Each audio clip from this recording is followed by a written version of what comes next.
करके दिखाने का था।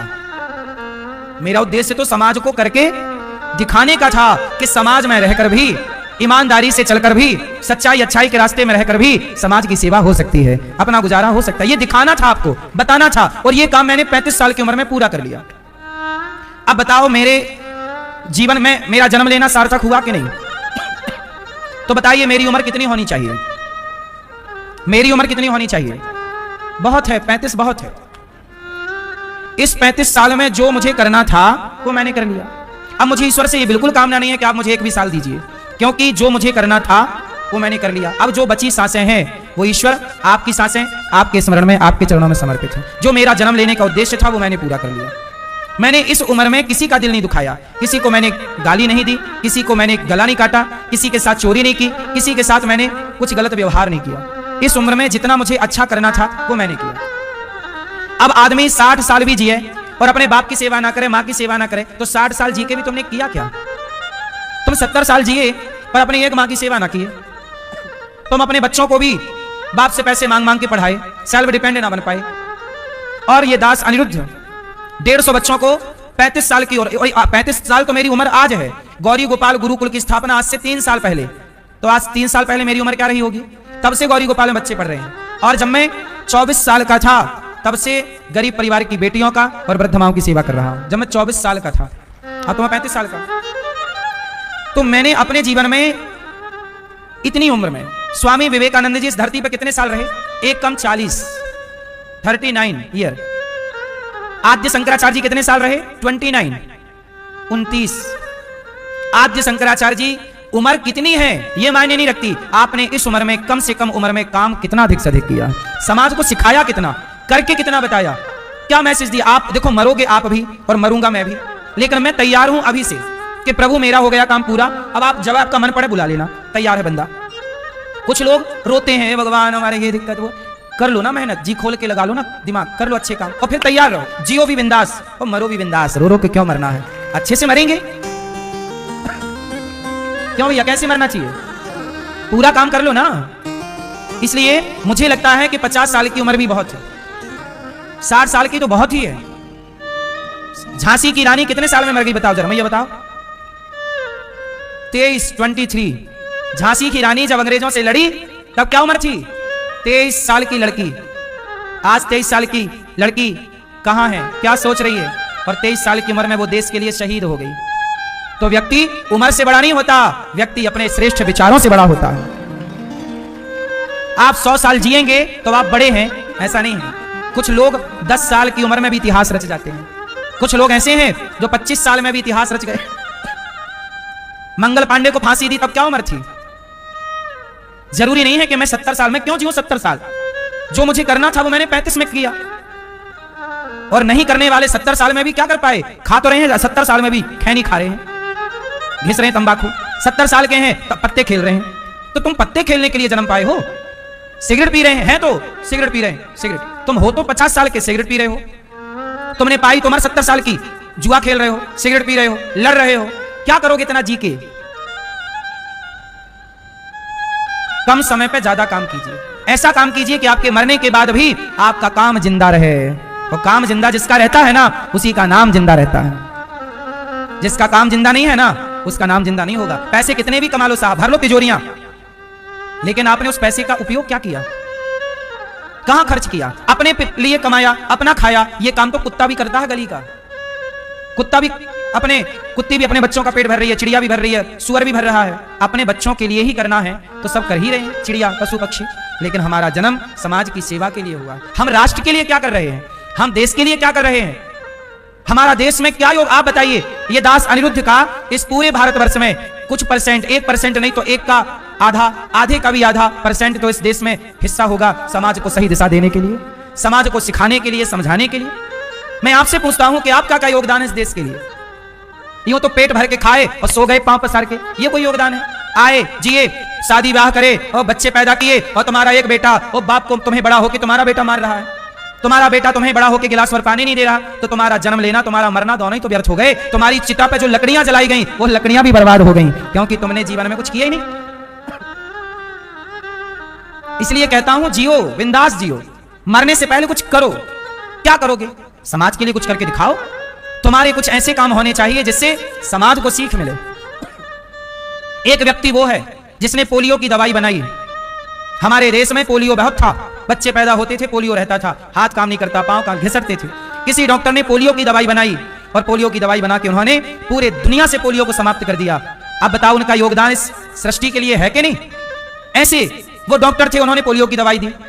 आज भी बहुत सारे डॉक्टर हैं जो मुर्दे को भर्ती कर लेते हैं कि भाई साहब 2 दिन रहोगे, लाओ 20,000 रुपए, लाओ अब जाओ, मर गया। ऐसे भी डॉक्टर हैं जो मुर्दे को भर्ती कर लेते हैं। तो मैं आपसे ये पूछना चाहता हूं कि संसार में आप आए हैं, आपका उद्देश्य क्या है? समाज को आपने दिया क्या? 70 साल आप जिए, मुझे दो जरा 70 साल का हिसाब, और मैं आपको अपने 35 साल का हिसाब देता हूं। मैं आपको अपने 35 साल की उम्र का हिसाब देता हूं कि 35 साल में ये दास ने क्या क्या किया। 310 माताएं गौरी गोपाल में सुखपूर्वक रहती हैं। दवाई चाहे माओ को 1 रुपए की लगे या 10 लाख की, सारी दवाई फ्री में ये दास आपसे भिक्षा मांग मांग के लाके और माओ की दवाई कराता है। जिनके अपने बेटे निकाल देते हैं उनकी सेवा। 150 बच्चे गौरी गोपाल में पढ़ रहे हैं, ऑन रिकॉर्ड जाके चेक कर लो। आपने किसके बच्चे को पढ़ाया? क्यों नहीं पढ़ाया?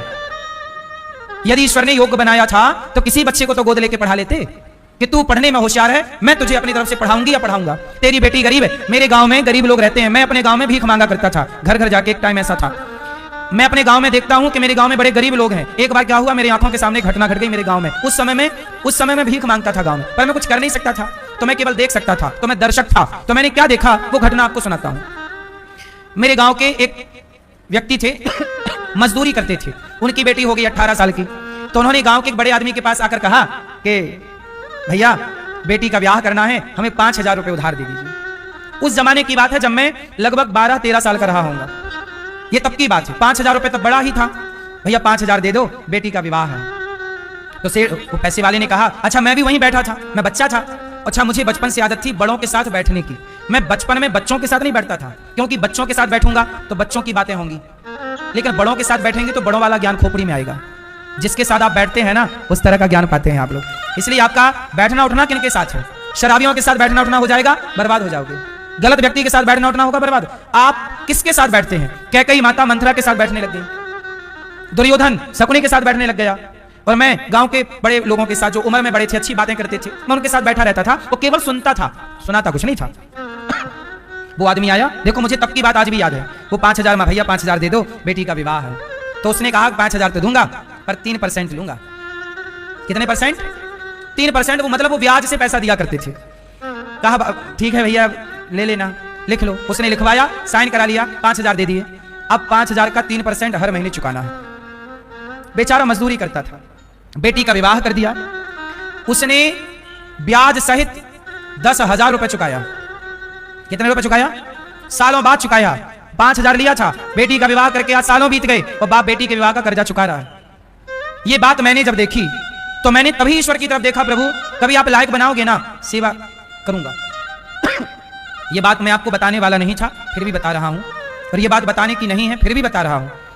जब मैं पहली बार पढ़ने वृंदावन आया, पढ़ लिख के भगवान ने जब समाज की सेवा में लगाया, तो मैंने अपने गांव के लोगों से, आज से 10 साल पहले मैंने गांव के लोगों को बोल दिया, सालों पहले बोल दिया आज से, कि तुम्हारी बेटी का जब भी विवाह हो, किसी से उधार लेने की जरूरत नहीं, मुझे बताना, सारे बारातियों के भोजन की सेवा फ्री, और बेटियों को धन धान्य जो बन पड़ेगा ये दास देगा। तो हमारे गांव में जितनी बेटियों का विवाह होता है, चाहे वो कोई, चाहे 10 बेटियों का हो, 15 बेटियों का हो हर साल, या 20, हमारा गांव छोटा है तो साल भर में लगभग 10-15 बेटियों का विवाह हर साल होता है, गरीब परिवार की बेटियों का।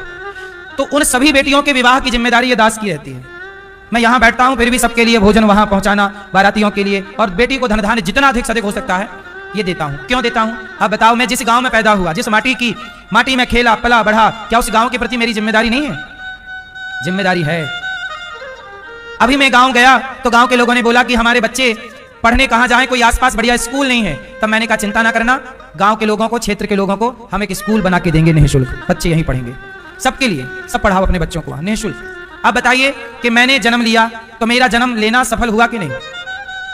बोलो। इसलिए मेरी माँ, आपने भी जन्म लिया है, आपके भी कुछ ऋण है इस धरती पे, पृथ्वी माता के, वो ऋण चुकाओ, अपने को योग्य बनाओ, अपने को काबिल बनाओ, और केवल अपना ही पेट ना भरो, सबके बारे में सोचो।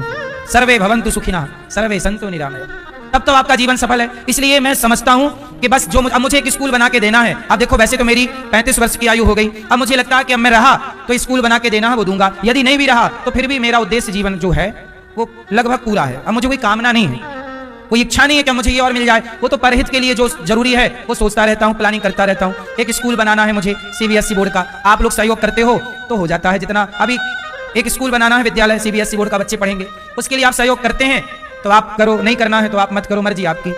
हमने तो केवल भगवान के चरणों में प्रार्थना रख दी कि स्कूल बना के आप लायक बना दोगे तो बन जाएगा, नहीं तो कोई कामना लेके मर नहीं सकते ना। हम क्या इच्छाएं लेके मरे?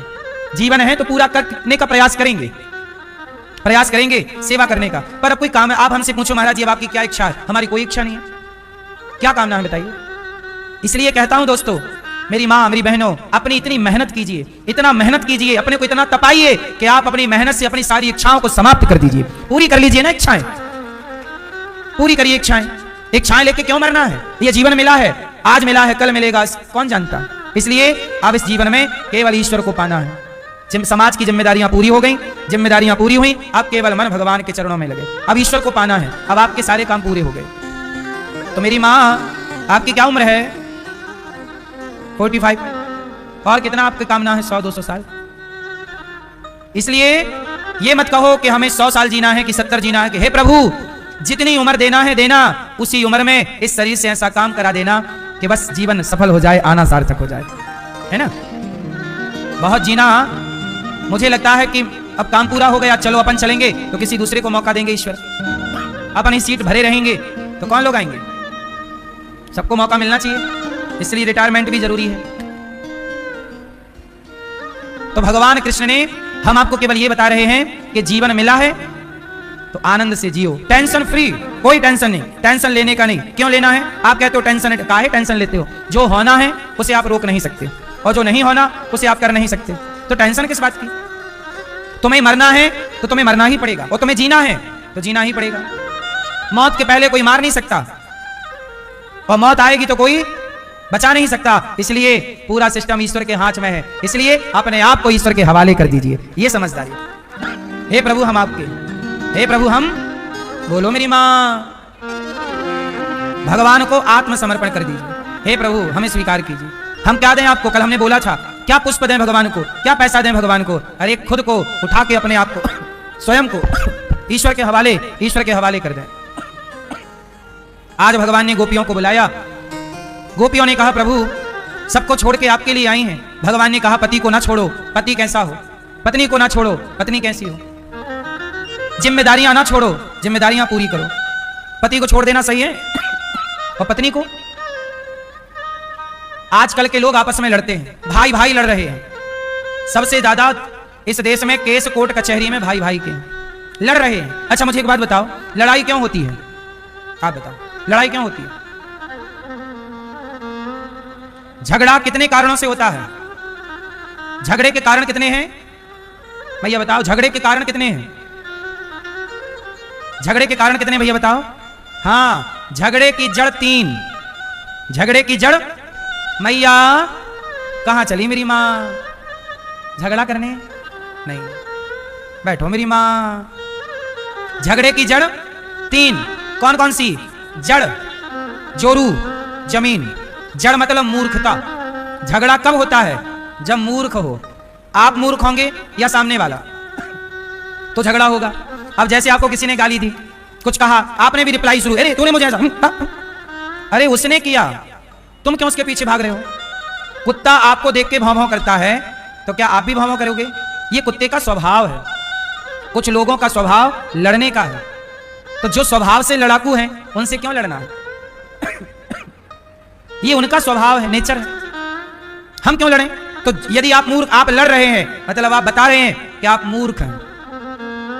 रिप्लाई, गाली का, आपको कोई गाली दे दे और आपने रिप्लाई किया, तो जब गाली किसी ने आपको दी और आपने भी गाली दी, तो उसमें और आप में कोई अंतर रहा?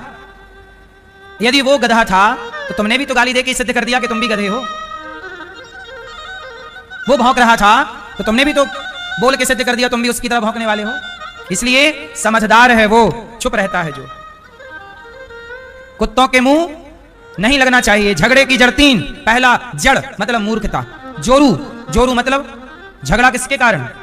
स्त्री के कारण भी झगड़ा होता है, बोलो हाँ। और जमीन जायदाद के कारण। इसलिए कहता हूं समझदार बनो तो जड़ता खत्म हो जाएगी।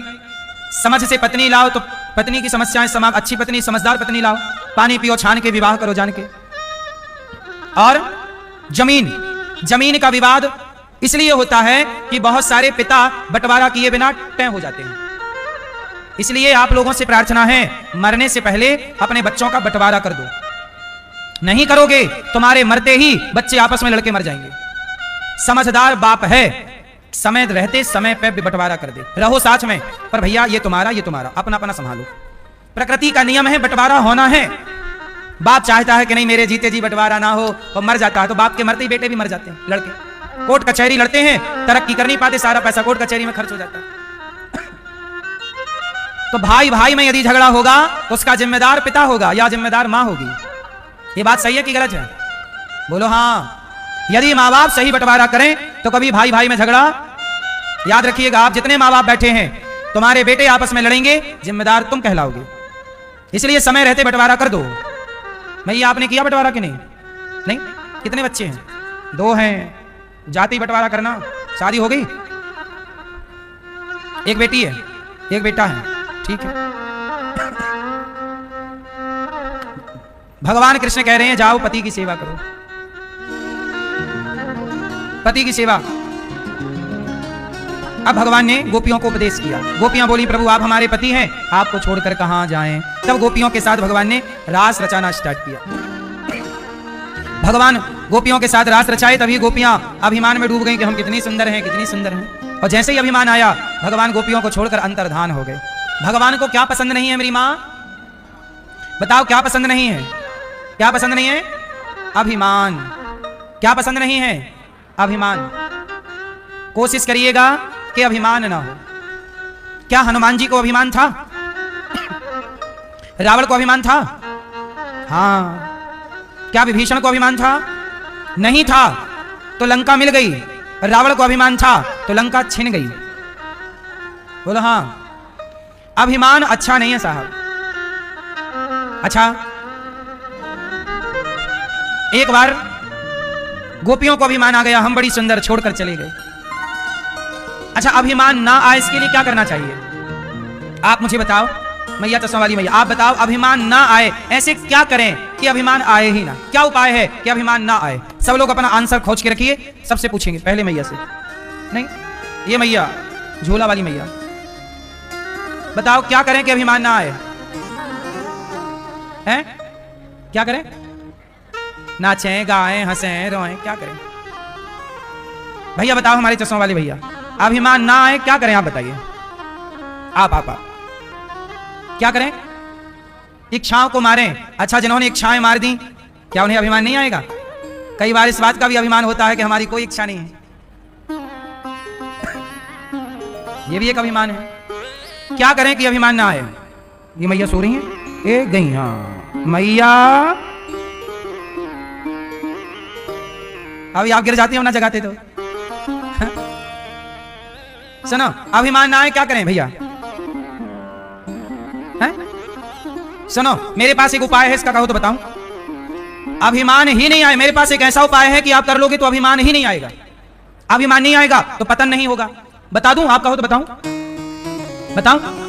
अभिमान ही नहीं आएगा। अभिमान तब आता है जब आप ये समझ लेते हो कि मैं करता हूं। जब आप स्वयं को कर्ता मानते हो, मैंने किया, तब अभिमान आने की संभावना है। लेकिन जब आप खुद को कर्ता मानोगे ही नहीं, कर्ता ईश्वर को मानो। प्रभु जो कर रहे हैं प्रभु कर रहे हैं, जो ईश्वर दे रहे हैं वो ईश्वर ही दे रहे हैं। जैसे गौरी गोपाल में सब काम भगवान कर रहे हैं, हम तो भगवान के नौकर बन के रहते हैं यहाँ।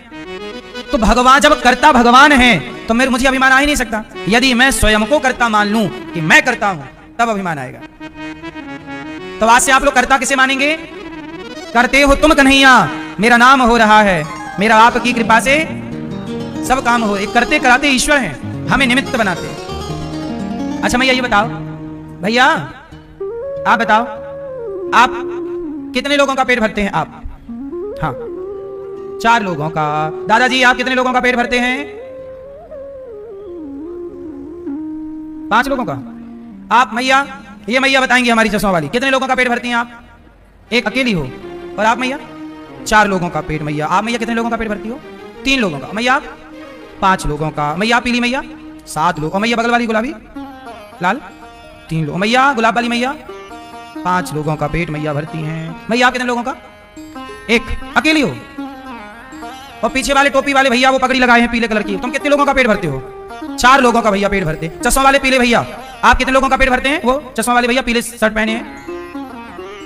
हाँ देखो मेरी माँ, ये मैया बात करेंगी। ये मैया कितने लोगों का पेट भरती हो मेरी माँ आप? हाँ 2 लोगों का। ये गुलाबी मैया कितने लोगों का भरती हो आप? 5 लोगों का। और ये भैया इस वाले आप कितने लोगों का पेट भरते हैं? 10 लोगों का। अरे वाह। सोचिए आप लोग कहती हो मेरी माँ हम 2 लोगों का 5 लोगों का पेट भरते हैं। जरा सोचिए कि जब आप नहीं रहेंगे तो वो 5 लोग बेचारे भूखे रह जाएंगे। क्यों? क्योंकि पेट तो आप भरते हैं ना। जब आप होंगे नहीं तो वो तो बेचारे भूखे रहेंगे, क्योंकि पेट तो आप भरते हैं। मेरी माँ तुम किसी का पेट नहीं भरती हो, सबका पेट भगवान भरते हैं। सबके पालनहार भगवान है। लेकिन आप लोग क्या बोलते हैं? मैं पेट भरती हूं, मैं खिला, मैं ना भरूं तो पेट ही ना भरे तेरा। सोचो ये भी अभिमान है। मैं करती हूं, मैं पेट भरती हूं, मैं कमा के लाता हूं, मैं ना कमाऊं तुम भूखे रह जाओ। ये अभिमान से नीचे उतर जाओ साहब। ये घमंड ना करो कि तुम किसी का पेट भरते हो। हमसे भगवान करवाते हैं, हम करते नहीं है, ईश्वर हमसे करवाते हैं। इस घमंड को भी त्याग दो कि मैं करती हूं, मैं करता हूं। यही तो मैंने पहले बताया, जो स्वयं को करता मानेगा उसे अभिमान आएगा। और ये पहले बताने के बाद मैंने सवाल पूछा है आपसे कि देखूं कि बात समझ पाए कि नहीं, लेकिन आप तो नहीं समझ पाए। जब हमने कहा कि कर्ता ईश्वर को मानो, किसे मानो? जब ईश्वर करता है तो पेट भरने वाली आप कैसे हो जाएंगे? या आप कैसे हो जाओगे? जब कर्ता उसे मान लिया तो वो भरेगा।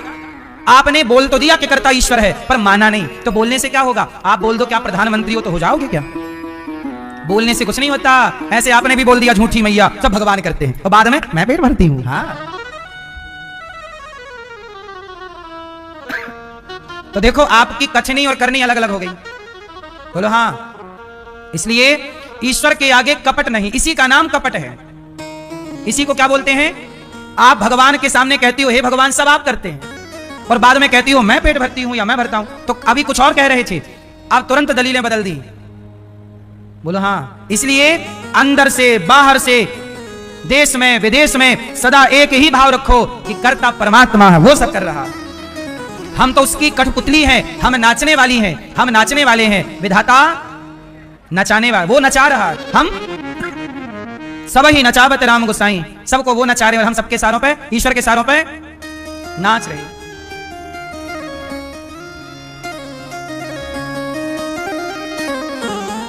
मेरी मां, एक कुत्ता बैलगाड़ी के नीचे नीचे जा रहा था। काहे के नीचे नीचे? एक बैलगाड़ी थी किसान की, छकड़ा बोलते हैं गुजरात में। क्या बोलते हैं? बैलगाड़ी बोलते ना, छकड़ा भी बोलते हैं, कहीं कहीं छकड़ा। छकड़ा समझ? चलो बैलगाड़ी। एक बैलगाड़ी थी, बैल चला रहे थे। नीचे नीचे ना किसान लोग खेत में ले जाते हैं बैलगाड़ी, सामान अमान, लकड़ी, दलहन, अन्न वन्न लाते हैं। कुत्ता पालतू था किसान का, कुत्ता भी ना बैलगाड़ी के नीचे नीचे चलता। एक दिन गधा गुजरा बगल से, तो गधे ने कुत्ते से बोला भाई राम राम। कुत्ता बोला राम राम। कहो गधा कैसे हो? जा रहे हैं बोझा ढोने। तो गधा बोला कहो कुत्ता भाई साहब आप कैसे हो? कुत्ता बोला ठीक हो पर जिम्मेदारी ज्यादा है। क्या जिम्मेदारी है? अरे बोले मालिक ने आजकल गाड़ी मेरे कंधे पर रख दी है और गाड़ी मैं चला रहा हूं। गधा बोला गाड़ी आप नहीं चला रहे हैं भाई साहब, गलतफहमी हो गई, गाड़ी बैल चला रहे हैं, बैल। कुत्ता बोला नहीं, ये बैल हमारे बॉडीगार्ड हैं, हमारी सुरक्षा में है, ये गाड़ी वाड़ी नहीं चला रहे हैं, आजकल मालिक को हम पे ज्यादा भरोसा है। तो गधा बोला यदि गाड़ी आप चला रहे हैं तो आप रुकिए, स्टॉप। कुत्ता रुका तो गाड़ी, संयोग देखिए गाड़ी भी रुक गई अकस्मात। गधा बोला चलो गो, तो गाड़ी भी अकस्मात चल पड़ी। अब तो कुत्ता और छाती फुला के हाँ जी मैं ही चला रहा हूं। अब आप लोगों से सवाल है, गाड़ी कौन चला रहा था, बैल कि कुत्ता? बोलो हाँ, गाड़ी तो बैल ही चला रहे थे, ये कुत्ता झूठे ही अपनी छाती पीट रहा मैं। ऐसे ही सबकी गाड़ियां भगवान चलाते हैं, आप झूठे ही अपनी छाती पीटते रहते हो। हमने ये किया, हमने ये किया, मैंने ये किया, मैं। इसलिए बकरों की संख्या ज्यादा है। जो मैं करता रहता, अगले जन्म में क्या बनेगा? मैं। वही बकरा बन जाता, पर उसकी गर्दन तय, तभी तुम्हारी गर्दन कटती है। इसलिए मैं नहीं, मैं क्या क्या मैं क्या बोलेंगे? तू ही तू। बकरे के चमड़े से कपड़ा वाला ना वो बनाता है ना, कपड़ा जो रुई हुई नहीं साफ करते वो रजाई भरने वाले, वहां पर एक चमड़े का प्रयोग होता है, बकरे की चमड़ा लगता है, उसे कुछ कहते हैं, उससे आवाज आती है तू ही तू, तू ही तू, तू ही तू, तू ही तू, तू ही तू। आप लोगों को उसका नाम बताओ, बता सकते हैं, हमें नाम अभी विस्मरण है। जैसे लोहार की धोकनी होती है, कुम्हार का चक्का होता है, ऐसे वो नहीं, कपड़ा बनाने वाले को क्या जुलाहा क्या बोलते हैं, उनके पास होती है वो रजाई भरते हैं, हाँ वो ना, उसमें एक चमड़े की वो लगती है, उससे आवाज आती है तू ही तू, तू ही तू। जब तक बकरा जिंदा था बोला मैं ही मैं, मर गया तो क्या बोला तू ही तू, तू ही तू। इसलिए मैं ही मैं को डिलीट करो और ईश्वर को हे प्रभु तू ही तू, तू ही तू, जो कर रहा है तू ही तू, जो हो रहा है तू ही कर रहा है, हम तो तेरी कठपुतली हैं। अभिमान किसी बात का ना, 4 पैसे दिए हैं और झुक जाओ, आम का पेड़ फलों से भरता है और झुक जाता है। जितना ईश्वर दें उतने सरल बनो, नम्र बनो, ईश्वर की कृपा है, आपको ईश्वर ने इसलिए दिया है कि आप किसी को दें, आप किसी के साथ अच्छा करें, इसलिए नहीं दिया कि सारा ले जाके तिजोरियों में जमा कर दो। अभिमान से बचिएगा मेरी मां, हाँ अभिमान किस बात का करना, हाँ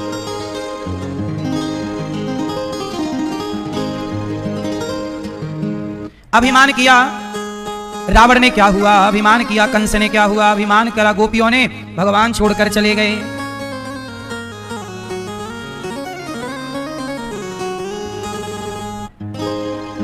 जिसने अभिमान किया है उसका हाल जाकर देख लो।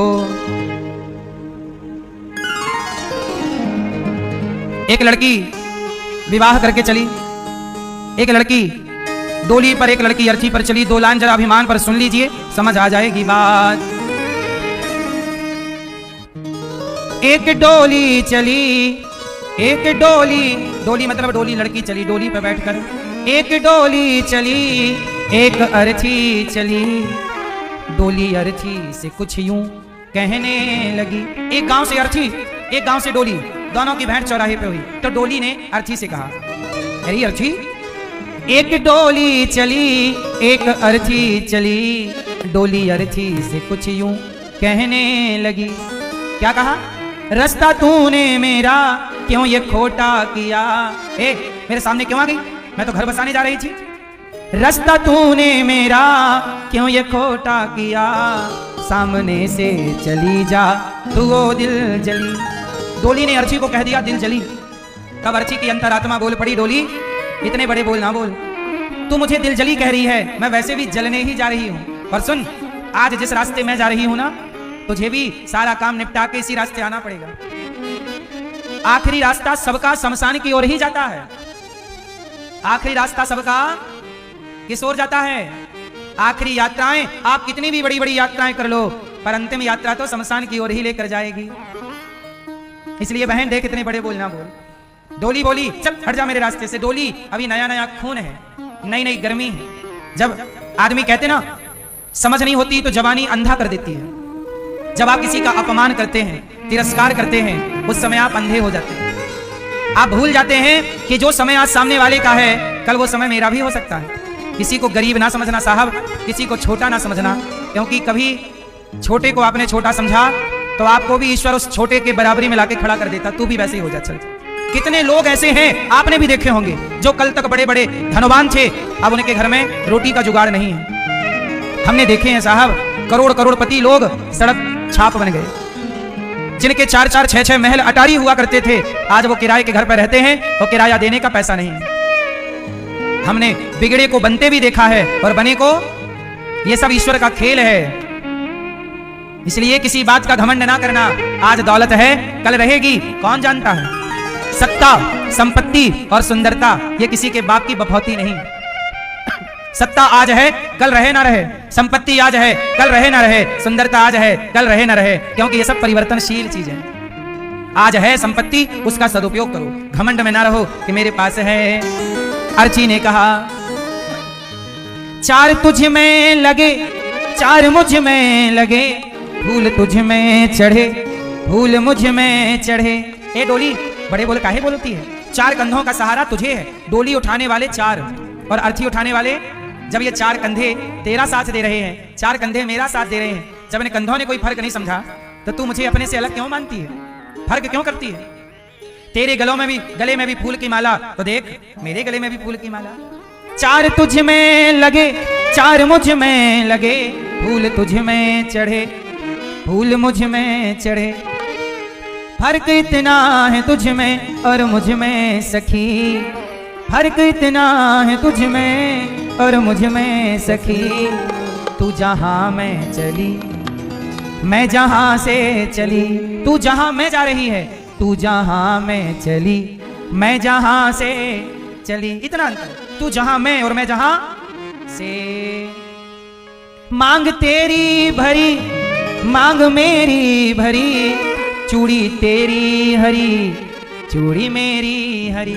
सुन, तू सुहागन है ना, डोली पे बैठी ना, तेरी मांग भरी है तो देख मैं भी सुहागन मरी हूं, मेरा भी सिंगार देख, मांग मेरी भरी, चूड़ी मेरी हरी। क्या अंतर है? जब चूड़ी ने, मांग के सिंदूर ने अंतर नहीं समझा, तू कौन होती है बहन अंतर समझने वाली? बस अंतर इतना है। अर्थी ने कहा मांग तेरी भरी, मांग मेरी भरी, चूड़ी तेरी हरी, चूड़ी मेरी हरी।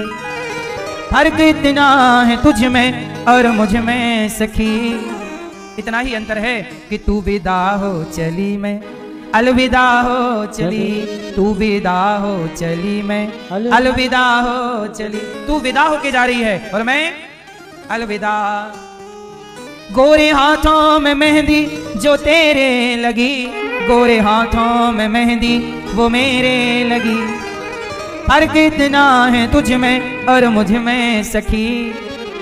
तू घर बसाने चली, मैं घर बसा के चली। मेरे पति हैं, मेरे 2 बच्चे हैं, क्या करूं बहन, पति और बच्चे को छोड़कर जाना पड़ा, मौत आ गई ना, तो मैं बसा के जा रही हूं अपने बच्चों को संस्कार देकर। और क्या करूं? तुझे देखें पिया तेरे हंसते पिया, मुझे देखें पिया मेरे रोते पिया। तुझे देखें पिया, तुझे तेरा पति देख रहा है, खुश हो रहा है, तू शादी करके नहीं जा रही, और मैं, मेरे पति मुझे कंधा दे रहे, रो रहे हैं, बोल रहे हैं तूने तो बोला था साथ जिएंगे साथ मरेंगे 7 जन्म की कसम, और छोड़ के चली गई। तुझे देखें पिया तेरे हंसते पिया, मुझे देखें पिया मेरे रोते पिया। फर्क इतना है तुझ में और मुझ में सखी, फर्क इतना है तुझ में और मुझ में सखी। तू पिया के चली, मैं प्रभु को चली। तू पिया के घर जा रही है और मैं प्रभु के घर। लकड़ी तुझ में लगी, लकड़ी मुझ में लगी, डोली बनी लकड़ी की, अर्थी बनी लकड़ी। जीते लकड़ी मरते लकड़ी, देख तमाशा लकड़ी का, जीते लकड़ी मरते लकड़ी, देख तमाशा लकड़ी का। पैदा हुआ जब पलना डाला, वो पलना था लकड़ी का। पैदा हुआ जब पलना डाला, वो पलना था लकड़ी का। बेटे ने अब साथ छोड़ा, हाथ में डंडा लकड़ी का। बेटे ने अब साथ छोड़ा, हाथ में डंडा लकड़ी का। जीते लकड़ी मरते लकड़ी, देख तमाशा लकड़ी का। जीते लकड़ी मरते लकड़ी, देख तमाशा लकड़ी का। जीते लकड़ी मरते लकड़ी, देख तमाशा लकड़ी का। जीते लकड़ी मरते लकड़ी, देख तमाशा लकड़ी का। लकड़ी तुझ में लगी, लकड़ी मुझ में लगी, लकड़ी वो भी सजी, लकड़ी ये भी सजी। ओ लकड़ी तुझ में लगी, लकड़ी मुझ में लगी, लकड़ी वो भी सजी, लकड़ी ये भी सजी। फर्क इतना है तुझ में और मुझ में सखी। फर्क इतना है तुझ में और मुझ में सजी। बहन अंतर जानती है कितना है? तू लकड़ी से चली, लकड़ी की डोली से चली, तू लकड़ी से चली, मैं लकड़ी में जली।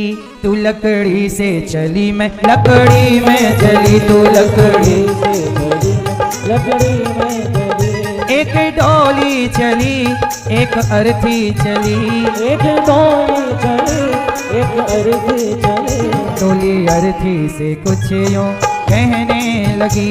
डोली अर्थी से कुछ यूं कहने लगी। डोली अर्थी से कुछ यूं कहने लगी। डोली अर्थी से कुछ यूं कहने लगी।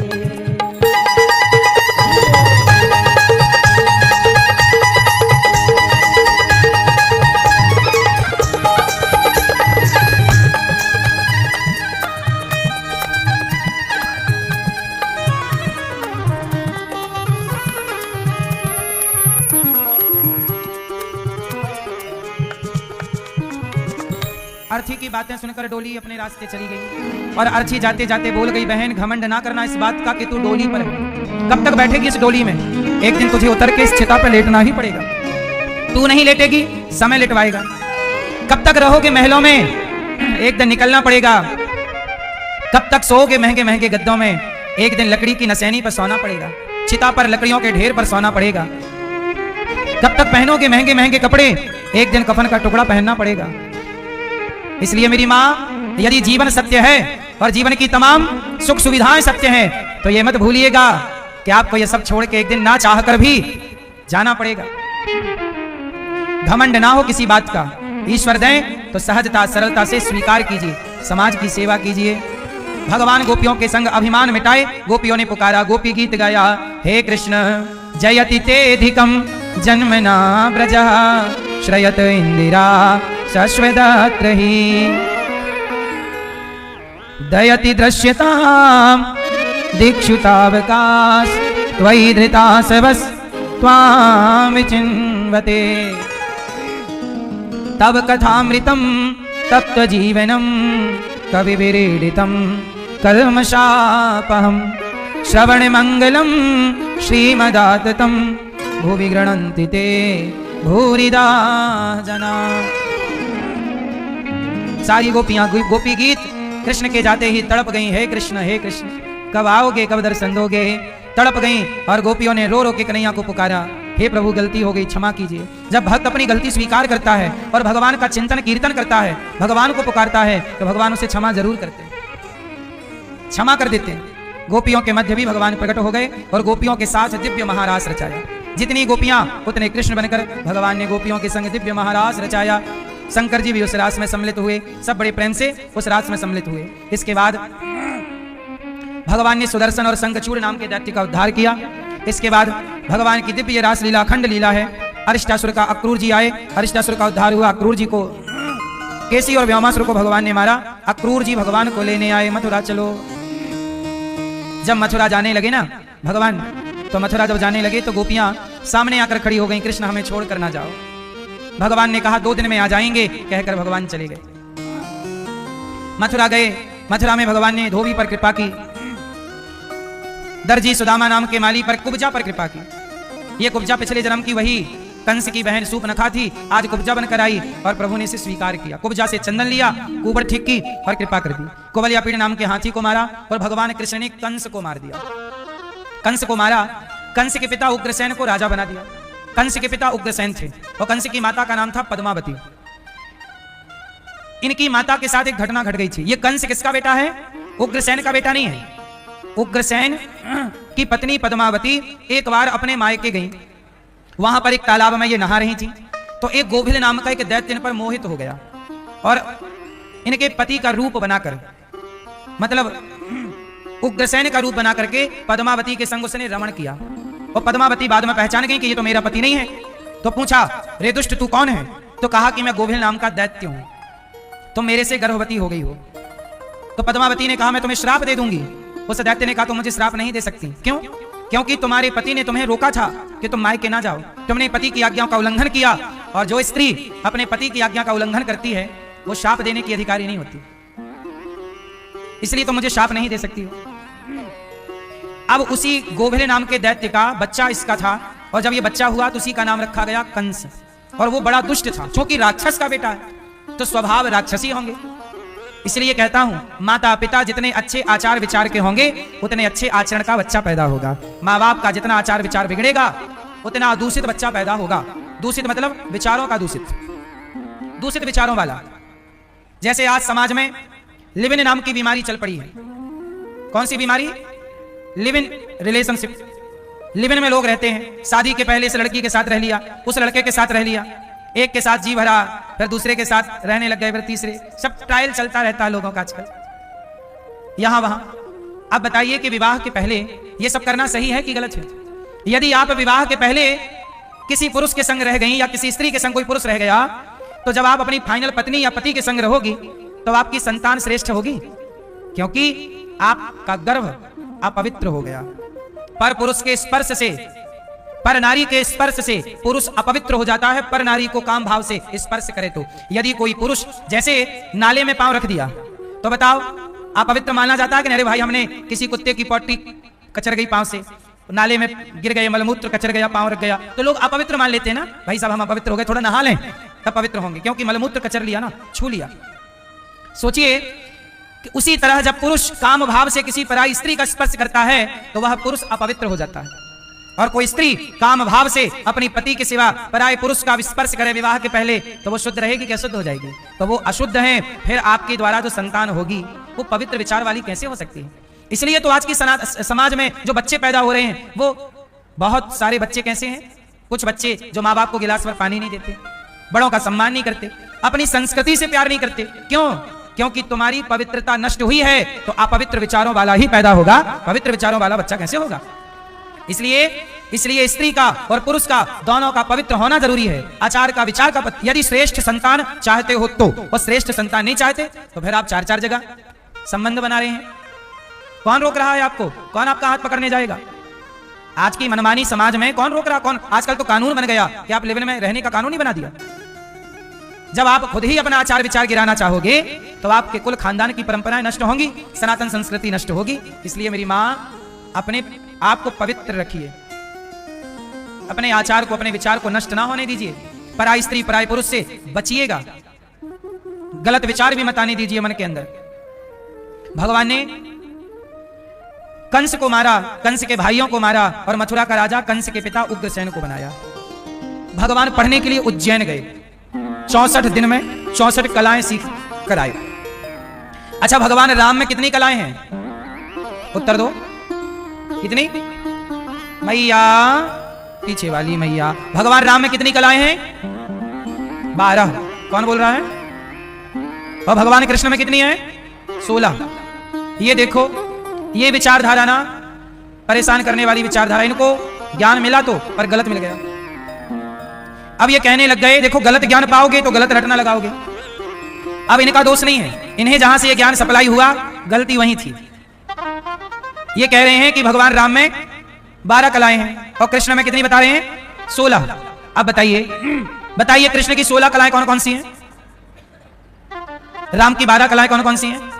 ये पूछा जाए किसी से तो किसी को नहीं पता, बस गिन लिया कि अरे राम और कृष्ण में 12-16 कलाएं नहीं, ये भगवान हैं और भगवान में अनंत कलाएं होती हैं। अब ये कलाएं 12-16 कॉन्सेप्ट कहां से आया वो भी सुनो। राम जी सूर्यवंशी हैं। राम कौन वंशी हैं? और सूर्य वंश में सूर्य 12 राशियों पर चलता है। सूर्य की कलाएं कितनी है? 12। कभी मेष में, कभी मिथुन में, कभी कर्क में, कभी मीन में, 12 राशियों में घूमता है सूर्य। तो सूर्य की कलाएं 12 हैं। तो सूर्य वंश में राम है तो लोगों ने राम की कलाएं 12 मान ली।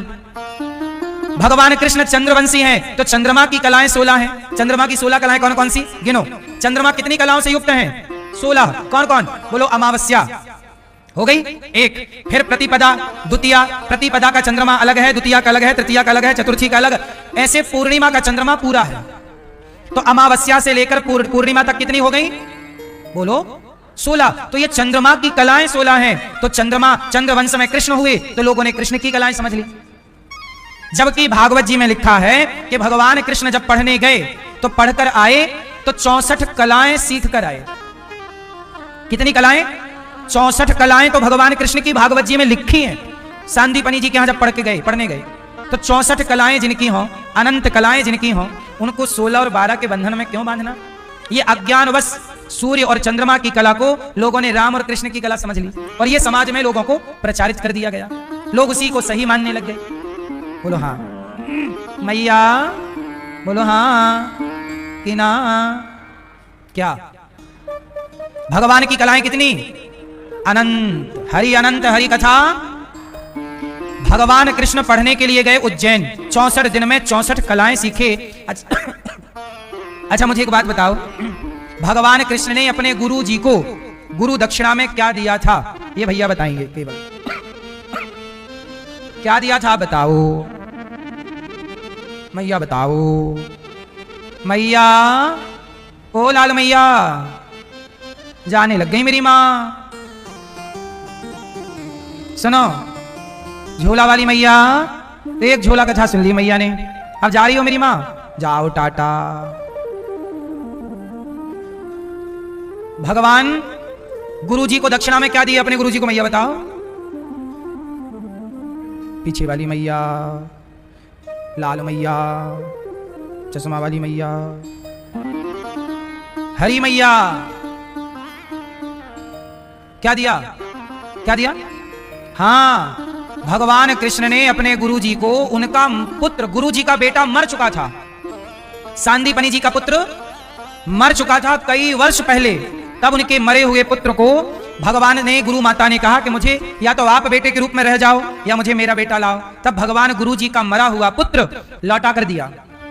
अच्छा मुझे एक बात बताओ, भगवान कृष्ण भगवान है कि नहीं है? कैसे पता कि ये भगवान है?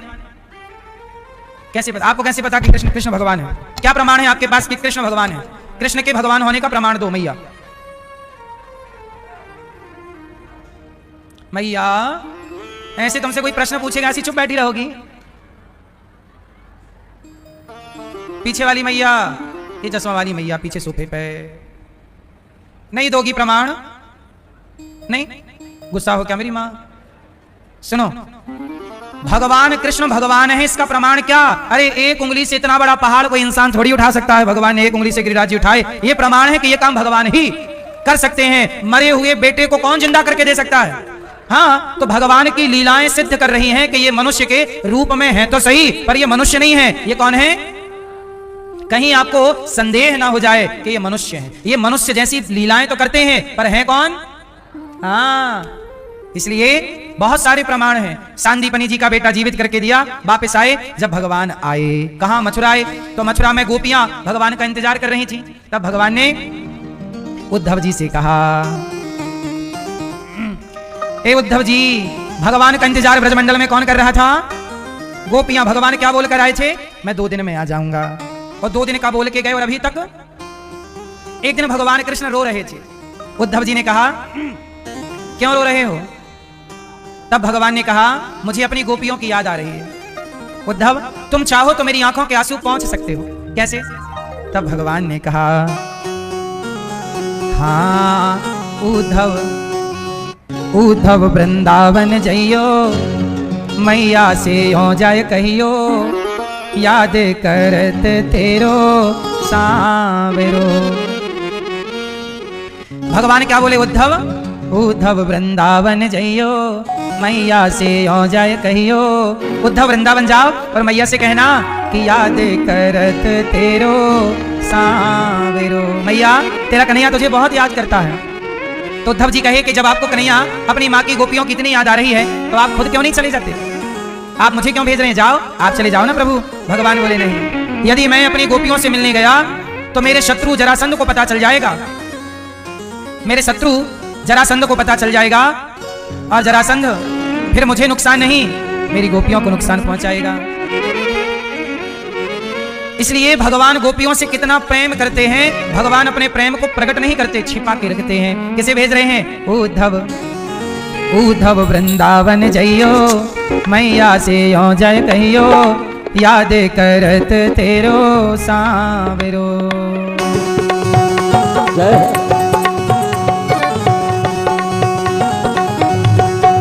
सुनिएगा, केवल ये भजन सुनिएगा और भाव से समझिएगा।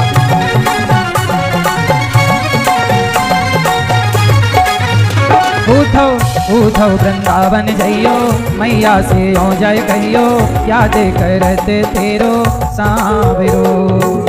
उद्धव वृंदावन जइयो, मैया से हो जाए कहियो, याद करत तेरो सावेरो। उद्धव, उद्धव वृंदावन जइयो, मैया से हो जाए कहियो। जाओ उद्धव और मैया से कहना, क्या कहोगे? उद्धव, उद्धव, उद्धव वृंदावन जइयो मैया से हो जाए कहियो याद करत तेरो सावरो। उधव वृंदावन जइयो मैया से हो जाए कहियो याद करत तेरो सावरो।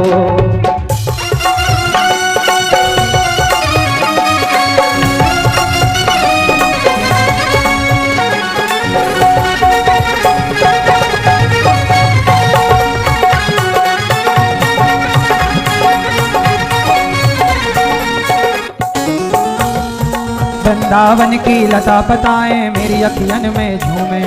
वृंदावन की लता पताएं मेरी अखियन में हो वृंदावन के ग्वाल बाल सब मेरी अखियन में झूमे। वृंदावन के ग्वाल बाल सब मेरी अखियन में झूमे। उद्धव उद्धव निस्वार्थ से जइयो मैया से हो जाए कहियो याद करत तेरो सावरो। उद्धव उद्धव वृंदावन जइयो मैया से हो जाए कहियो याद करत तेरो सावरो। जय हो।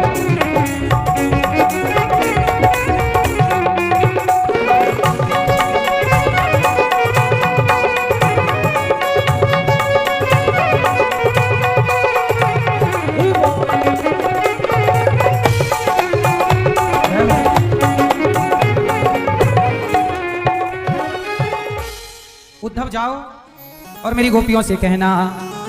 क्या मैसेज दिया? अब ये जो मैं आपको लाइनें सुनाऊंगा ये दास अनिरुद्ध ने ही लिखा है। तो भगवान क्या कह रहे हैं उद्धव से?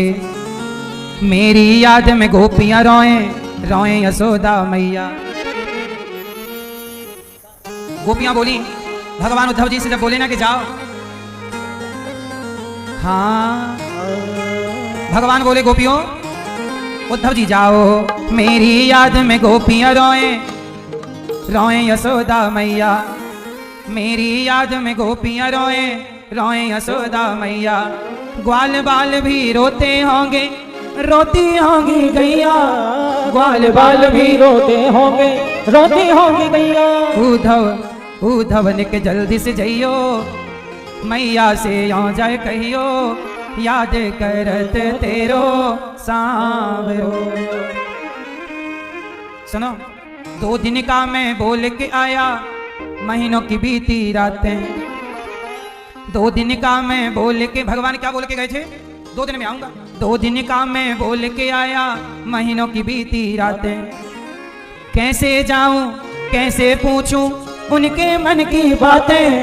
कैसे जाऊं कैसे पूछूं उनके मन की बातें। उद्धव उद्धव तुम जल्दी से जइयो मैया से यों जाए कहियो याद करत तेरो सावरो। उद्धव जी बोले कन्हैया आप ही चले जाइए ना मेरा दुश्मन जरासंध उसे पता चल जाएगा कि मैं गोपियों से प्रेम करता हूं, फिर वो मुझे नुकसान नहीं गोपियों को क्षति पहुंचाएगा। इसलिए भगवान ने उद्धव को कहा। उद्धव कौन है? ज्ञानी है। कौन है उद्धव जी? और भगवान की गोपियां कौन है? प्रेमी। अच्छा आप लोग बताओ, ज्ञान बड़ा होता है कि प्रेम बड़ा?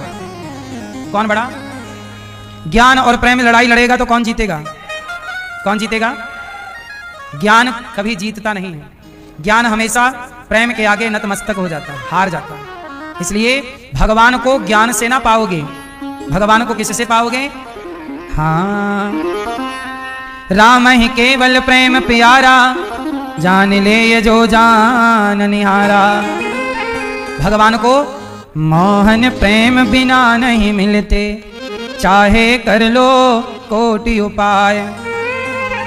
भगवान को पाने के करोड़ों उपाय कर लो, पर मोहन प्रेम बिना नहीं मिलते, चाहे कर लो कोटि उपाय। करोड़ों उपाय कर लो पर भगवान प्रेम के बिना नहीं मिलते। मेरी माँ, मिले न यमुना सरस्वती में, मिले न गंग नहाए। प्रेम सरोवर में जब डूबे प्रभु की झलक दिखाए। प्रेम सरोवर में जब डूबे, कौन से सरोवर में डूबना पड़ेगा? प्रेम के सरोवर में। उद्धव वृंदावन जइयो मैया से ओ जाए कहियो याद करत तेरो सांवरो। मिले न पर्वत में निर्जन में, मिले न वन भर माए। प्रेम भाग घूमो तो प्रभु को। यदि प्रेम है तो भगवान को ढूंढना नहीं पड़ता। शबरी राम को नहीं ढूंढी, राम ने शबरी की खोज की। केवट ने राम को नहीं ढूंढा, राम ने केवट को ढूंढा। जटायु ने राम को नहीं ढूंढा, राम ने जटायु को ढूंढा। जब प्रेम करता है ना कोई भक्त, तो वो भगवान को नहीं ढूंढता, उस प्रेमी भक्त को ढूंढते ढूंढते भगवान आते हैं। मोहन प्रेम बिना नहीं मिलते, चाहे कर लो कोटि उपाय। मिले न मंदिर में मुहूर्त में, मिले न अलख जगाए। आपको क्या लगता मंदिर में मिल जाएंगे? मिले न मंदिर में मुहूर्त में, मिले न अलख जगाए। प्रेम बिंदु जब द्रग से टपके, तुरंत प्रकट हो जाए। प्रेम बिंदु जब द्रग से टपके, तुरंत प्रकट हो जाए। मोहन मोहन प्रेम बिना नहीं मिलते, चाहे कर लो कोटि उपाय। करोड़ों उपाय करो पर प्रेम नहीं है तो भगवान कैसे मिलेंगे? इसलिए मेरी माँ, भगवान से प्रेम करो। कैसे प्रेम किया जाता है? गोपियां करती हैं। भरत जी, राम के भैया भरत, सब छोड़ करके माँ ने कहा सिंहासन तुम्हारे लिए खाली है, जाओ राजा बन जाओ। भरत जी ने राज सिंहासन छोड़ी और राम से मिलने का निर्णय लिया। नंगे पांव चित्रकूट की यात्रा अयोध्या से प्रारंभ की। बोलो हाँ, प्रेम ना होता तो भरत जी को तो सिंहासन मिल ही रहा था, बैठ के अपना सत्ता का सुख पाते। क्या जरूरत थी नंगे पांव चलने की? क्या जरूरत थी कांटे कंकड़ का कष्ट सहने की? लेकिन ना मेरी माँ, जब प्रेम होता है ना तो फिर कोई कष्ट दिखाई नहीं पड़ता। इसलिए मेरी माँ भगवान से प्रेम। उद्धव जी चले मथुरा से जब कुछ दूर, वृंदावन निकट आया। वहीं से प्रेम ने अपना अनोखा रंग दिखलाया। बिटप झुक कर ये कहते हैं, इधर आओ इधर आओ। पपीहा कह रहा पी कहाँ, ये भी तो बतलाओ। नदी यमुना की धारा शब्द हरिहर का सुनाती है।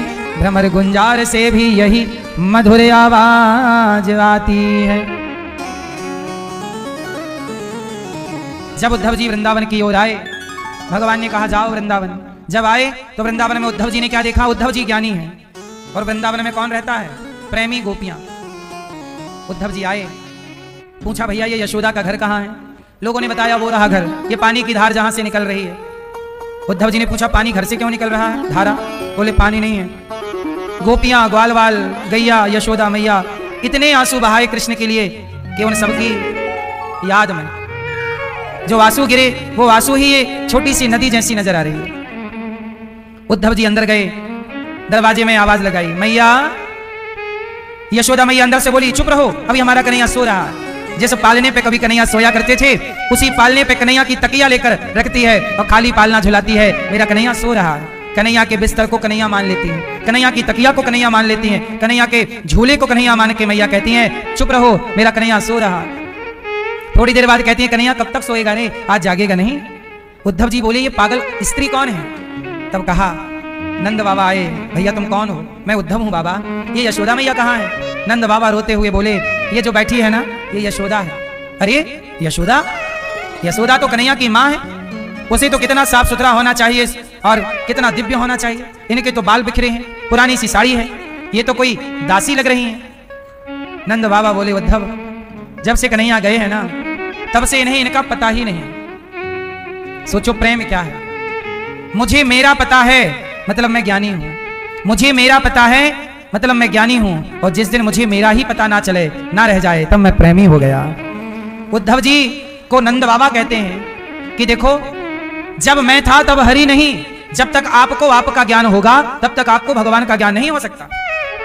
जब मैं था, मैं मतलब जब तक अभिमान है तब तक ईश्वर का ज्ञान कैसे होगा? और जब ईश्वर का ज्ञान हुआ तो अपना ज्ञान भूल गया, और जब अपना ज्ञान भूला तब ईश्वर का ज्ञान हुआ। जब मैं था तब हरि नहीं, अब हरि है मैं नाए, प्रेम गली अति सांकरी जा मैं दो न समाए। उद्धव जी ये यशोदा है, कृष्ण के जाने के बाद इस तरह से रहती, किसके लिए जिए किसके लिए रहें, रो रही हैं यशोदा। उद्धव जी आए हैं, यशोदा मैया को पता लगा उद्धव क्या मेरा कन्हैया नहीं आया?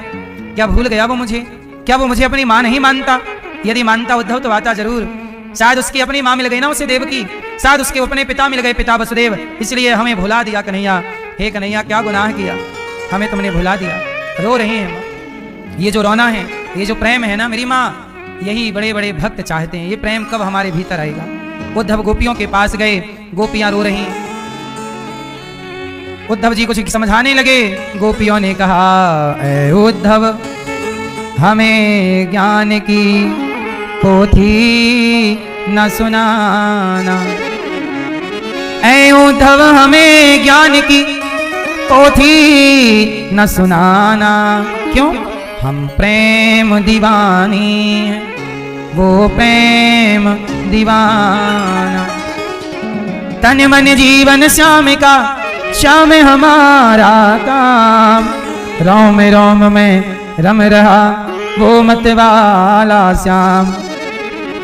इस तन में, इस तन में, इस तन में अब योग का नहीं कोई ठिकाना। हे उद्धव जाओ। उद्धव जी ने कहा, ये कन्हैया ने आपको पत्र दिया है, आप भी कुछ दो ना। पत्र क्या दोगी? क्या हम तुम्हारा पत्र कृष्ण को दें? क्या है बताओ। तब उद्धव जी से गोपियों ने कहा, उद्धव इन असुवन को हरि सन्मुख ले जाओ। पूछे हरि कुशल तो चरणों में दियो चढ़ाओ। कहियो जी, कहियो जी, कहियो जी, इस प्रेम का यह तुच्छ सा नजराना।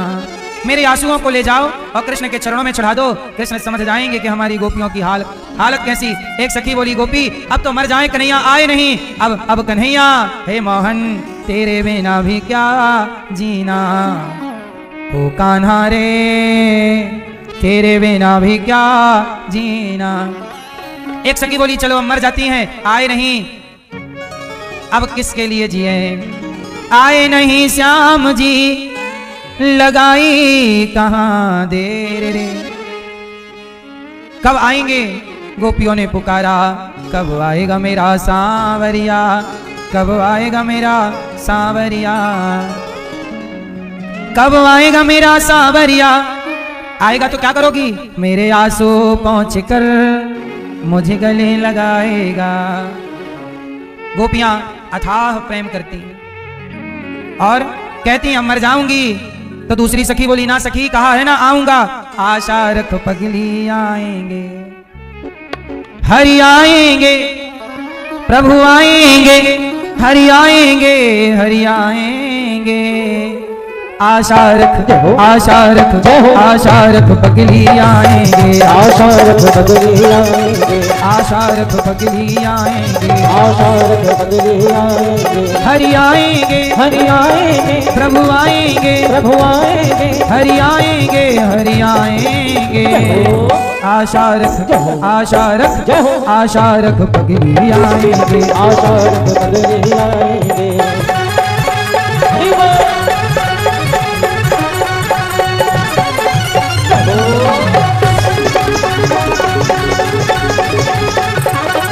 पहले मुख चंद्र दिखा करके अब हाय वियोग दिखाने लगे। निज प्रेम की नाव चढ़ा करके मझधार में नाव डुबाने लगे। बस एक ही बार हंसा करके अब सारी उम्र रुलाने लगे। करुणा करनी तो दूर रही, करुणा निधि होके रुलाने लगे।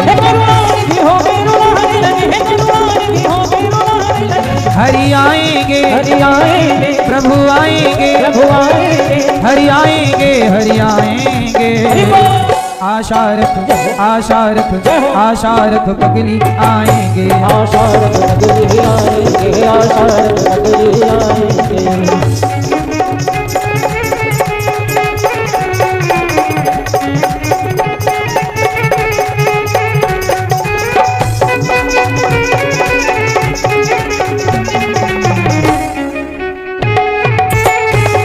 जब नहीं आए कन्हैया तो गोपियां बोली अब मर जाएंगी। तब एक सखी बोली, वो आता होगा, वो आता होगा, वो आता होगा, वो आता होगा। मैंने मोहन को बुलाया है, वो आता होगा। मैंने मोहन को बुलाया है, वो आता होगा। हे मैंने मोहन को बुलाया है, वो आता होगा। हे मैंने मोहन को बुलाया है, वो आता होगा। तुम भी आना, तुम भी आना, तुम भी आना, तुम भी आना, मेरे घर आज तमाशा होगा। तुम भी आना, जब नहीं आए तब सखी ने कहा, ऐ मेरे श्याम लौट के आजा, बिन तेरे जिंदगी अधूरी है।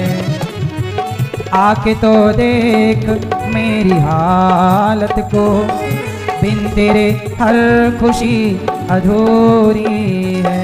ऐ मेरे श्याम लौट के आजा, बिन तेरे जिंदगी अधूरी है।